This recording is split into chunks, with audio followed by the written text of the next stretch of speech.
అన్న ఈ మధ్య ఒక బాలీవుడ్ సినిమాలో కూడా ఒక మంచి పవర్ఫుల్ రోల్ చేశారు అజయ్ దేవగన్తో. సో కంగ్రాచులేషన్స్ అన్న, తెలుగు పేరు అక్కడ దాకా తీసుకెళ్తున్నారు. ప్లీజ్ మాట్లాడండి. Hello ya thank you. First and foremost Arka thank you very much Prasad garu and director Teja thank you.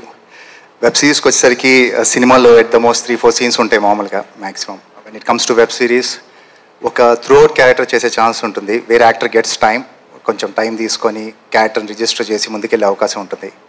So ఒక రకంగా దిస్ మీడియం అంటే particularly OTTs and all is a boon to all the actors.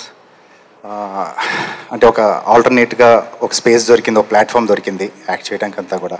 And thank you Hotstar and everyone, Jagadish కానీ, Junaid, Madhu, everyone, each and Kishore garu, sorry Priyadarshan and Lakshmi గారు మాట్లాడిన తర్వాత ఇంత చాలా అంత కాన్ఫిడెన్స్గా మాట్లాడంటే కష్టం, అంటే ఏం మాట్లాడతాం ఇంకా తర్వాత. అండ్ రాహుల్, వేదిక, pleasure working with you guys, it was always fun. అంటే ఒక కమర్షియల్ ఫార్మాట్లో మనకి వెబ్ సిరీస్ చాలా తక్కువ వచ్చాయని నేను అనుకుంటున్నాను. పర్టికులర్లీ అంటే ఒక ఫ్యామిలీ ఆడియన్స్కి కానీ లేకపోతే కమర్షియల్గా ఉండే ఒక ఫ్యాంటసీ కానీ ఫ్యాంటసీ ఎలిమెంట్స్ వచ్చిన వెబ్ సిరీస్ చాలా తక్కువ ఉన్నాయి.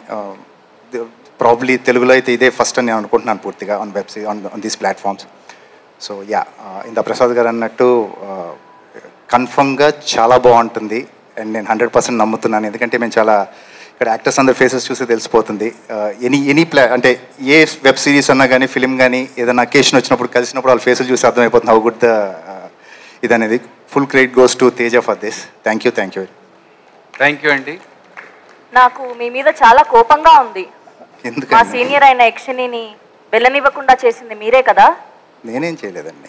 ఆవిడని ఎక్కడ ఆపుతాం? అడ్డుపడ్డారు. ట్రైలర్ లో చూసాం, మహాకాలుడుగా ఎంత భయపెట్టేస్తూ ఉన్నారు. అది కొంచెం అంటే మొత్తం చెప్పేస్తే కష్టం కదా. 14th రిలీజ్ ఉంది, అప్పటి వరకు వెయిట్ చేస్తే చూసేయచ్చు అసలు ఏం జరిగింది ఏంటనేది. మీరు మాట్లాడుతూ స్టేజ్ పైన మాట్లాడడం కొంచెం భయంగా ఉంటుంది అని అన్నారు కదా.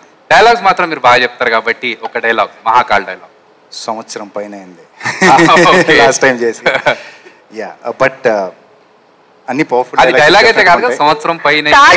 ఓ my god, that was so imagine నేను మామూలుగా మాట్లాడుతున్న డైలాగ్ ఉందండి, అది అలాగే ఉంది, సంవత్సరం పైన అయింది. ఇది చాలా బాగుంది డైలాగ్ అనుకుంటా. కొంచెం గుర్తులేదు.